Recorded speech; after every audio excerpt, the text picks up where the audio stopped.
राजस्थान में चुनावी चौसर बीत चुकी है और लगभग 7 दिन बाद में मतदान है। हम आज पहुंचे राजस्थान की सबसे बड़ी विधानसभा झोटवाड़ा विधानसभा में, जहां सबसे ज़्यादा उम्मीदवार भी हैं। लगभग 18 उम्मीदवारों ने अपना नामांकन भरा है, जिसमें भाजपा से बागी आशु सिंह सूरपुरा, तो भाजपा से कर्नल राज्यवर्धन सिंह राठौड़ जो लगातार 2 बार से सांसद है, तो वहीं कांग्रेस से अभिषेक चौधरी यहाँ से उम्मीदवार है।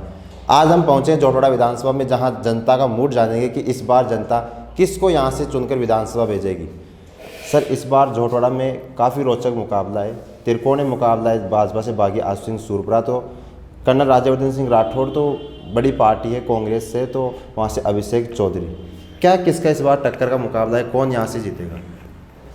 अभी तो यहाँ तो सबसे ज़्यादा आशु सिंह जी का सबसे ज़्यादा है यहाँ पे, और आशु सिंह जी ही यहाँ सेवक, इतने बड़े सेवक हैं जिसकी कोई हम इतनी नहीं कर सकते। और राज्यवर्धन सिंह जी है जो 10 साल सांसद रह चुके हैं यहाँ पे, लेकिन उन्होंने यहाँ पे अभी तक यहाँ हमारी इस साइड में तो कोई आए नहीं अभी तक तो, और 10 साल में कोई भी काम नहीं करवाए इधर, ठीक है। और रही कांग्रेस की बात, कांग्रेस की जो अभिषेक चौधरी है, और वो बंदा यहाँ का है भी नहीं, लौट का है, उसको वहाँ से यहाँ उतारा गया है अभिषेक चौधरी को, ठीक है। ये बात आशु सिंह सूरपुरा जी निर्दलीय यहाँ से एक ये भी है कि अब तक निर्दलीय ने बाजी नहीं मारी। क्या इस बार इतिहास पलटेगा कि निर्दलीय यहाँ से चुनाव जीतेगा?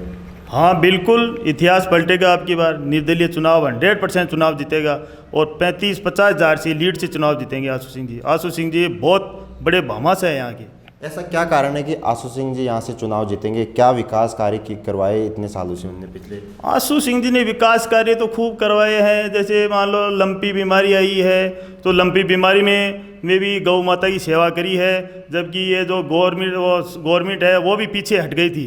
एम्बुलेंस के लिए गवर्नमेंट को बोलते थे तो बोले आशु सिंह जी को फ़ोन करो, वो ही एम्बुलेंस भिजवाएंगे गायों के लिए। और राष्ट्रभक्त और देशभक्त राम भक्त, आशु सिंह जैसा राम भक्त है नहीं। आशु सिंह जी ने 1 करोड़ 11 लाख रुपए राम मंदिर के अंदर आशु सिंह जी ने दिए थे। इसमें कोई भी ऐसा नेता नहीं है जिन्होंने पैसा दिया था। ये बात हमारे साथ और भी है, इनसे हम बात करेंगे क्या कुछ उनका रुझान है। सर, आशु सिंह जी की बात करें तो वो 2013 में चुनाव लड़े थे, तो लगभग 18,000 वोट उन्होंने लिए। 18 में उन्होंने टिकट के लिए मांग की, नहीं मिला। 23 में कि नहीं मिला, तो इस बार वह भाजपा से बागियों का चुनाव लड़े। क्या लगता है कि इस बार 2013 के बदले कितने वोट ले पाएंगे? 2023 में पूर्ण बहुमत से आशु सिंह जी सूरपुरा जी जीत रहे हैं। ये त्रिकोणीय नहीं, एक तरफा है। आशु सिंह जी एक तरफा जीत रहे हैं।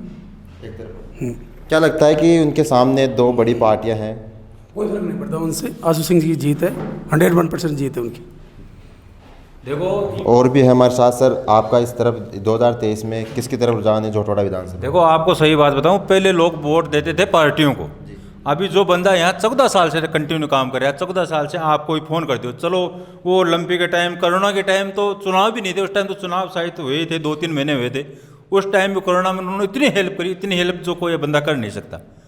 और आज भी मतलब कभी चुनाव की बात नहीं, और आप यहाँ नहीं, आप किसी घर में कोई लेडीज़ को जाके भी पूछ लोगे ना, तो भी मतलब पूर्ण बहुमत से वो बोलेगा आशु सिंह जीते हैं।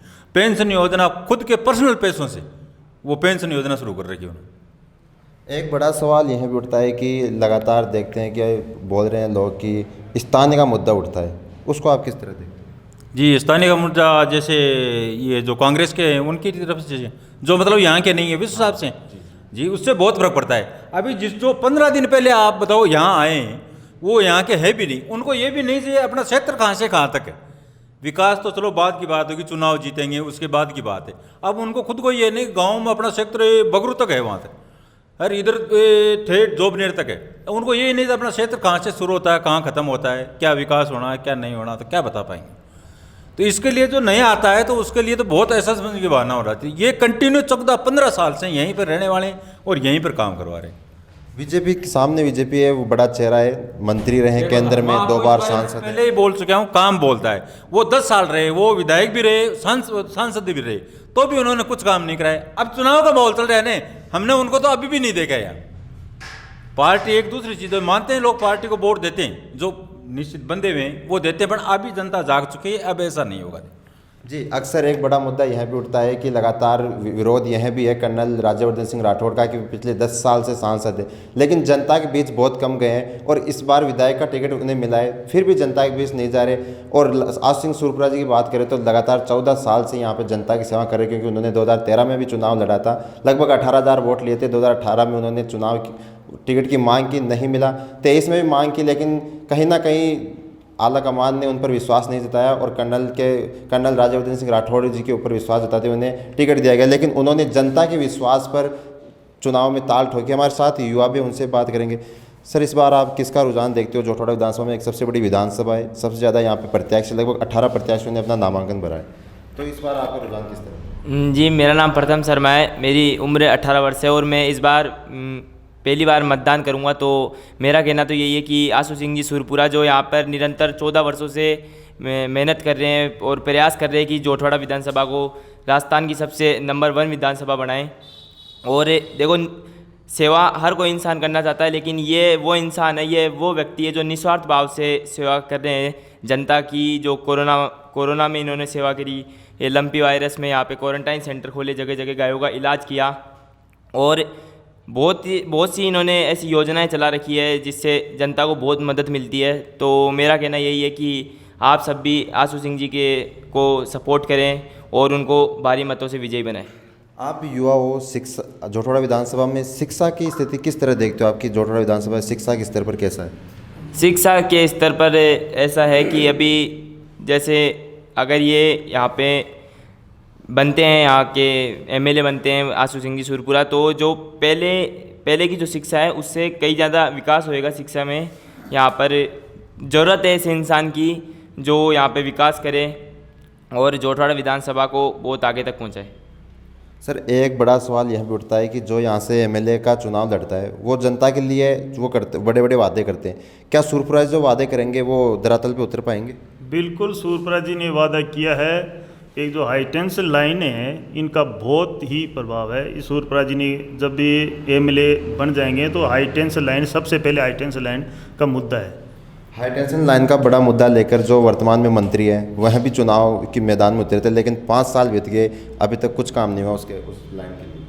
तो वो तो कुछ काम कर ही नहीं, वो तो आए नहीं यहाँ पे क्षेत्र में, उन्होंने अपनी शक्ल ही नहीं दिखाई। वो तो, मैं गोविंद नगर कॉलोनी का अध्यक्ष हूँ, उन्होंने मतलब यहाँ आके अभी तक कोई शक्ल नहीं दिखाई है यहाँ पे। चुनाव के टाइम पे, अभी चुनाव के टाइम के ऊपर भी अब लोग वागों से फ़ोन करवाते हैं कि साहब उनसे मिलाओ, वो करो और वो करो। तो अब उनको चुनाव में हम याद आ रहे हैं। पहले यहाँ पे 10 साल हो गए, 10 साल में अभी तक वहाँ उन्होंने हमें कोई शक्ल नहीं दिखाई। हमारे गणेश मंदिर है, इस गणेश मंदिर के ऊपर एक हाई टेंशन लाइन थी, 11,000 की लाइन थी। उसको हटाने के लिए हम कॉलोनी वाले सांसद साहब के पास कम से कम 4 दफ़ा हम गए थे। 1 घंटे से तो हमें वहाँ बैठाने का अपॉइंटमेंट दिया, उसके बाद में उन्होंने हमें झूठा दिलासा दे के और हमें वहाँ से भेज दिया। ठीक है, आज तक वो लाइन हटी नहीं। फिर वो कॉलोनी के प्रयास से ही वो लाइन हट पाई, नहीं कि सांसद साहब ने इसका लाइन हटवाने का प्रयास किया। जी, अक्सर जोटवाड़ा विधानसभा का बड़ा मुद्दा यह है कि हाई टेंशन लाइन, क्योंकि हज़ारों परिवार इस लाइन के नीचे अपना निवास करते हैं और जो भी उम्मीदवार यहाँ से खड़ा होता है वो एक ही मुद्दा लेता है कि अगर मैं एमएलए बनूंगा तो हाई टेंशन लाइन को भूमिगत करूंगा।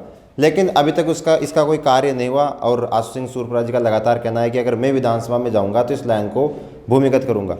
लगातार ऐसे ही चुनावी अपडेट देखने के लिए हमारे साथ बने रहिए। हम दीपेंद्र कुमार, हमारा समाचार, जयपुर।